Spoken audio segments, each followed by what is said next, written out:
নমস্কার। প্রতি শনিবারের রাত ৯টার বোবা কথায় আপনাদের সকলকে স্বাগত। এখন আপনারা শুনছেন আপনাদের সকলের প্রিয় গল্পের চ্যানেল বোবা কথা। ভিন্ন স্বাদের গল্প পরিবেশক। শুরুতেই একটা ছোট্ট অনুরোধ, অনুগ্রহ করে সম্পূর্ণ গল্পটা শুনুন। ভালো লাগলে চ্যানেলটাকে সাবস্ক্রাইব করুন, লাইক ও কমেন্ট করুন এবং শেয়ার করে অন্যান্য বন্ধুদেরও শোনার সুযোগ করে দিন। আর অবশ্যই নোটিফিকেশন অন করবেন, যাতে প্রতিটি গল্প আপনি সবার প্রথমেই শুনতে পান।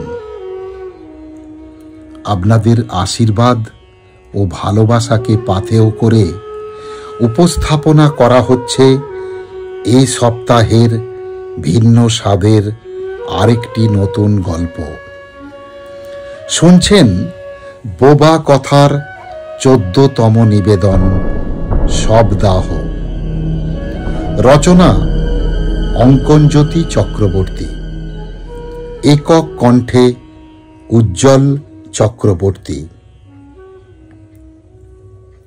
আমাদের পাশের কলোনিতে দয়ালবাবু বলে এক ষাটোর্ধ্ব ভদ্রলোক থাকতেন।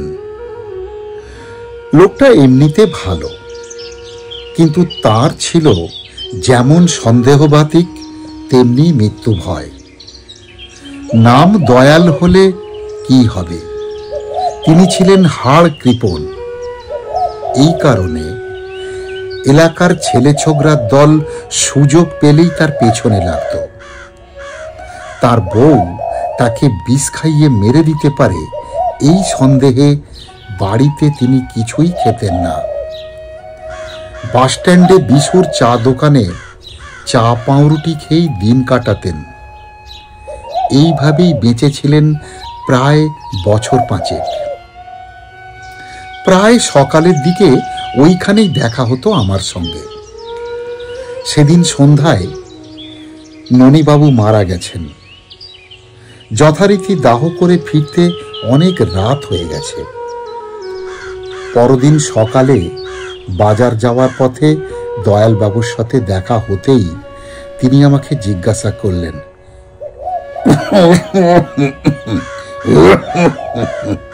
এই পল্টু পল্টু একটু দাঁড়াও তো পল্টু। হ্যাঁ হ্যাঁ হ্যাঁ,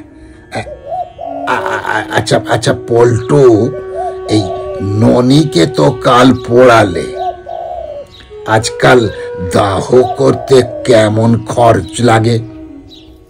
কেন, আপনি কাউকে পোড়াবেন নাকি? না, মানে এই আমি আমার এই নিজের দাহ করার কথা বলছি আর কি, সেটাই ভাবছি।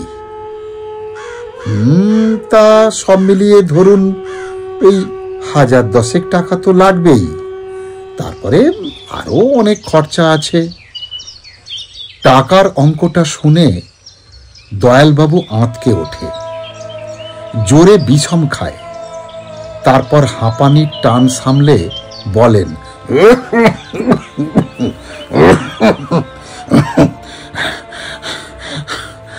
বলো কি পল্টু, এত বেড়ে গেছে? আচ্ছা ওই পল্টু, ওটা তুমি ওই নিমতলার না কেওড়াতলার রেট বলছো? আমার বাবার সময় বেশ মনে আছে, নিমতলার খরচ হয়েছিল ওই 82 টাকা 29 পয়সা।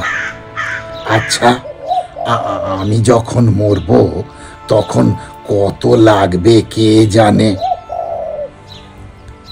দয়াল কাকার কথাটা শুনে আমার চিরসাথী শয়তানি মনটা ক্ষণিকের জন্য নেচে উঠল। মজার ছলে গম্ভীরভাবে বললাম, জানেন কাকাবাবু, এখন থেকে মরার দিনক্ষণ আর টাইমটা ঠিক করে নিমতলা হোক বা কেওড়াতলায় অ্যাডভান্স বুকিং করে রাখলে খরচটা একই থাকবে, একটুও বাড়বে না। এটা ওদের নতুন নিয়ম হয়েছে, আপনি শোনেননি? খবরটা তো সবাই জানে। কথাটা শুনে দয়ালবাবুর হাতের কাপের চা ছলকে পড়ে যায় আর কি। চোখ দুটো গোল্লা গোল্লা করে একটা বিস্ময় আর অধীর আগ্রহের সাথে হাঁপানির কাশি থামিয়ে শীর্ণ আঙুল দিয়ে সহস্র ভাঁজ খাওয়া কপালটা মুছে হাসি মুখে বললেন,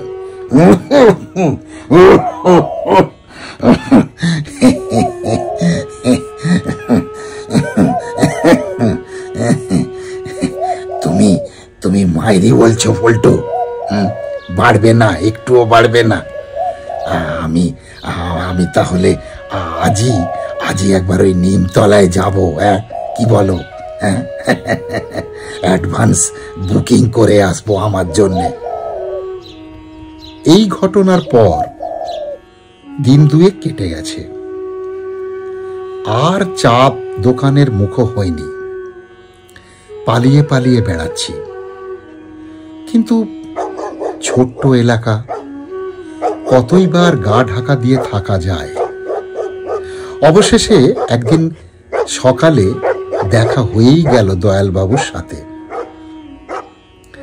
আমার যেন কিছু মনে নেই, এমন ভাব দেখিয়ে হেসে বললাম, কাকা বাবু গিয়েছিলেন ট্যাক্সিতে না হেঁটে?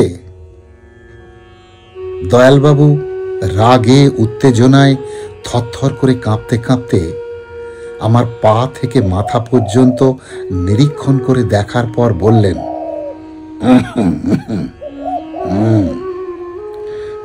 গিয়েছিলাম হেঁটে।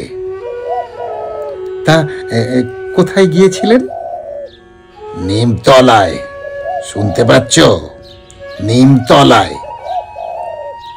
আমি নাটকীয় ভঙ্গিতে না জানার ভান করে আমতা আমতা করে বললাম, সে কি, নিমতলায় কেন? আবার কি কেউ? আমার মুখের প্রশ্ন মুখেই রয়ে গেল। উনি যে রেগে আগুন তা বুঝতে দেরি হলো না। রাগ চেপে প্রায় কাঁপতে কাঁপতে দয়ালবাবু বললেন, আপনার কথা শুনে নিমতলায় বুকিং করতে। গালমন্দ শোনার অভ্যেস আমার ছোটবেলা থেকেই আছে, তাই ভেতর থেকে প্রস্তুত হলাম। কি করব? আমার হারামি মন তবু বেশ উৎসাহ নিয়ে আমতা আমতা করে বললাম, তা কাকু, এই কাজ হলো? ওরা বলেছে সেই নিয়ম ওই সিরাজদৌলার বাপের আমলে ছিল, সঙ্গে আরো অনেক কথা বলেছে। তা আর কি বললো কাকু? বলল, যে শুয়োরের বাচ্চার কথায় এখানে খোঁজ নিতে এসেছেন তাকে কাঁধে করে যদি আনতে পারেন, আপনাকে এমনিতেই মানে ফ্রিতে পুড়িয়ে দেব। দয়ালবাবুর চোখগুলো রাগে আরো গোল গোল হয়ে কোঠর থেকে বেরিয়ে আসতে চাইছে। নিরীক্ষণ করে আপাদ মস্তক দেখছে আমাকে। ভয়ে আমার গলাটা ক্রমশ শুকনো হয়ে আসছে। আমি মজা করে বলতে গিয়ে যে বিপদে পড়েছি সেটা অনুভব করে লজ্জায় দয়ালবাবুর সামনে দাঁড়াবার ক্ষমতা আমার ছিল না। সত্যি একটা বয়স্ক লোকের সঙ্গে হয়তো এরকমভাবে মজা না করলেই পারতাম। তাই বাজারের ব্যাগটা নিয়ে আমি সেখান থেকে চলে গেলাম। আজ এই পর্যন্তই। আবার আগামী সপ্তাহে আমি উজ্জ্বল চক্রবর্তী উপস্থিত হব আরেকটা নতুন গল্প নিয়ে। এতক্ষণ ধৈর্য ধরে গল্পটা শোনার জন্য আপনাদের সকলকে জানাই অসংখ্য অসংখ্য ধন্যবাদ। সবাই ভালো থাকুন, সুস্থ থাকুন, এই কামনা করি।